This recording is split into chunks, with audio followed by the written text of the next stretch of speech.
Traté de hacer un breve resumen de ciertas sensaciones que tuve ayer, ¿no? Cuando escuchaba y me iba enterando de lo que finalmente presentaron ustedes, nos hemos ido enterando durante este tiempo de cosas que se iban sabiendo, que la verdad que a uno lo revelan, ¿no? En el espíritu democrático y republicano que puede tener.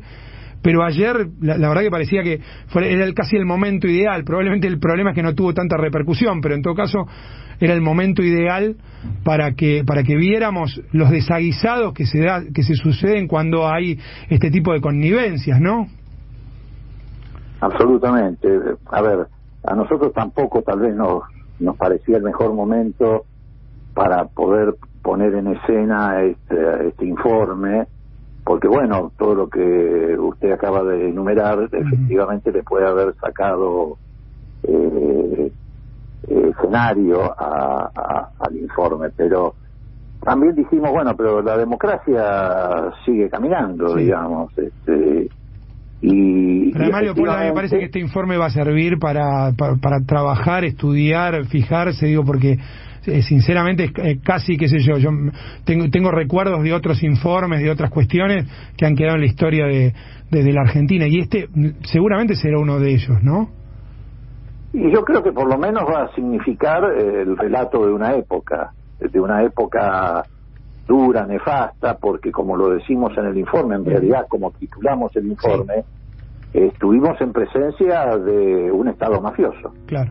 ¿Por qué un Estado mafioso? Bueno, porque se montó deliberadamente un Estado paralelo, un Estado clandestino, cuyo objetivo era obviamente la persecución y la extorsión política a los adversarios, a los oponentes, tanto a los oponentes reales como a los oponentes potenciales. Y para esto desarrollaron en el seno mismo del Estado células paralelas que se alimentaban de los recursos del Estado, pero trataban de actuar al margen de las estructuras preexistentes, bueno, o para no ser descubiertos o para que no los delataran, como fuere, pero lo cierto es que armaron un Estado clandestino, mafioso, y lo hicieron con una planificación que demuestra que efectivamente acá no hubo nada de improvisación. Claro. La verdad es que apenas asumieron el gobierno, esto surge de la tarea que hicimos durante este último año en materia de estudiar estas cuestiones, apenas asumieron el gobierno comenzaron a formar estas células paralelas, a reclutarlas.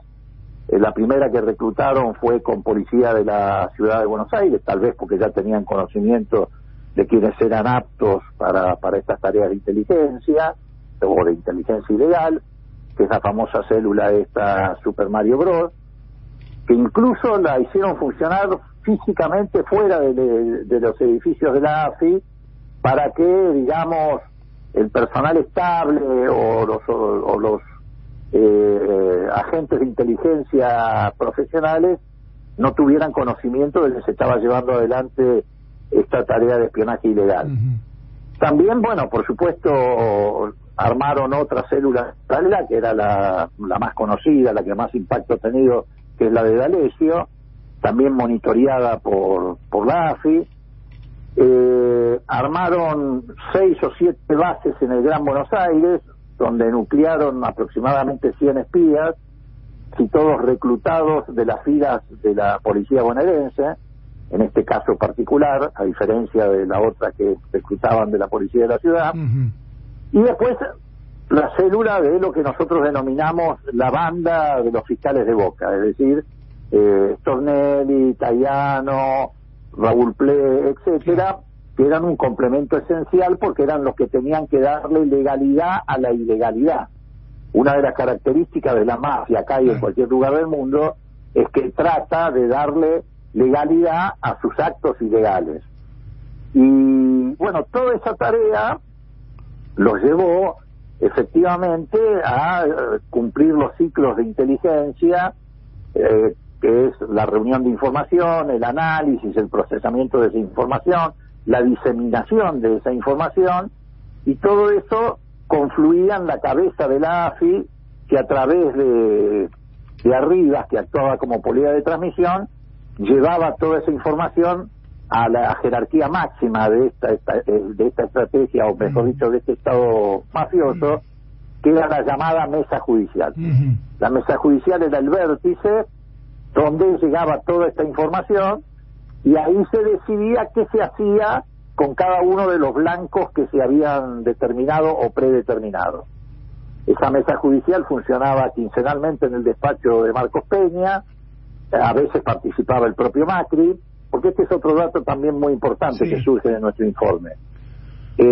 Las hipótesis de inteligencia las formula el presidente de la Nación, y el receptor de los informes de inteligencia es el presidente de la Nación. Es decir, era Macri el que formulaba estas hipótesis de inteligencia y era Macri el que recibía. O sea, en el círculo estaba clarísimo dónde comenzaba y dónde terminaba ese círculo, ¿no? Exactamente, exactamente.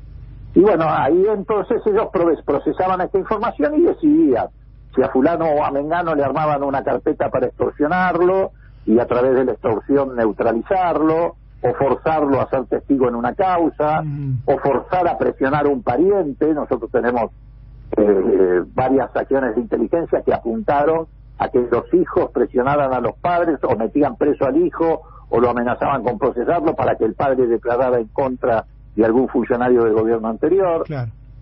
Y ahí, bueno, se cerraba el circuito en ese vértice de este Estado mafioso que habían estructurado. Efectivamente, como ustedes dicen, nosotros tenemos verificado, comprobado, documentado, porque además en nuestra comisión varios de los agentes ilegales, o mejor dicho, de los agentes de la AFI, fueron a confesar que habían cometido estos delitos.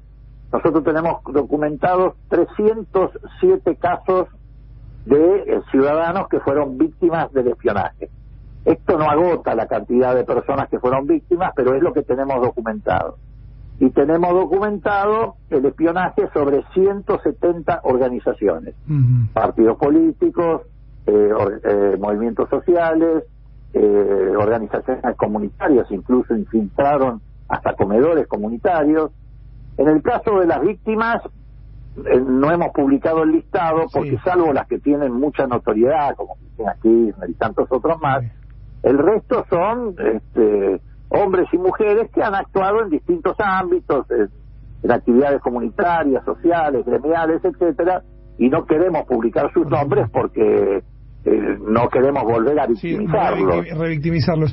Hay una parte del informe, y también usted ayer lo mencionó, que me parece central, porque usted acaba de hablar de la anuencia del Poder Judicial, o de una parte del Poder Judicial, por supuesto, ¿no? Pero llega a la máxima jerarquía, porque habla del rol del presidente de la Corte, de Carlos Rosenkrantz, los fiscales los ha mencionado, y también del procurador interino Eduardo Casal. Entiendo que esto que ustedes dicen que se prestaron al hostigamiento también puede habilitar o sería interesante que habilite un nuevo informe, ¿no? Digo, para ver en qué condiciones estamos, ¿no? Bueno, en lo que se refiere a este aspecto en particular, que es el rol que cumplieron algunos magistrados, un puñado de magistrados, no son tantos, pero un puñado de magistrados del Poder Judicial, nosotros lo que decimos en el informe, en la conclusión, es que le recomendamos al Senado y a la Cámara de Diputados de la Nación Argentina que conformen una comisión bicameral para precisamente analizar, estudiar y investigar el papel que jugaron estos magistrados. ¿Por qué? Porque nuestra comisión tiene limitada su accionar, sus facultades, a todo lo que tiene que ver con las violaciones a la ley de inteligencia y a la fiscalización de los organismos y actividades de inteligencia. Pero no podemos avanzar mucho más allá, sobre todo cuando se trata de otro poder del Estado, en este caso, miembros del Poder Judicial. Sí puede hacerlo el Congreso, y por eso sugerimos la creación de esta comisión bicameral, porque el Congreso es el que dicta todas las leyes orgánicas del Poder Judicial, y por lo tanto, si las dicta, tiene a su vez la facultad de verificar el cumplimiento de esas leyes.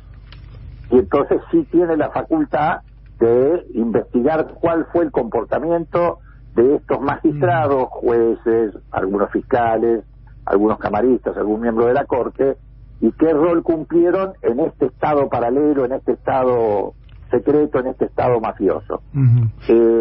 Es un desafío nuevo, porque en realidad no existe en nuestro Código Penal la figura de la asociación mafiosa. Sí existen otros, en Italia y en algunos otros lugares que pasaron por esta experiencia. Nosotros tenemos solo la figura de asociación ilícita. Y en el caso de los jueces o de los magistrados, el Congreso debería accionar y después decidir si es que se comprueba la complicidad de estos magistrados. Sí, bueno, lo envía a la Comisión de Juicio Político si se trata de un miembro de la Corte, si se trata de jueces inferiores, si lo envía al Consejo de la Magistratura, o si hace un gran informe sobre la naturaleza de este nuevo delito que estamos enfrentando. No te olvides que en la época de Alfonsín hubo que modificar también códigos, porque, por ejemplo, no existía el delito de desaparición forzada de personas. Claro, efectivamente. Hubo que adaptar la legislación. Bueno, tal vez acá haya que adaptar la legislación y empezar a hablar de una asociación mafiosa.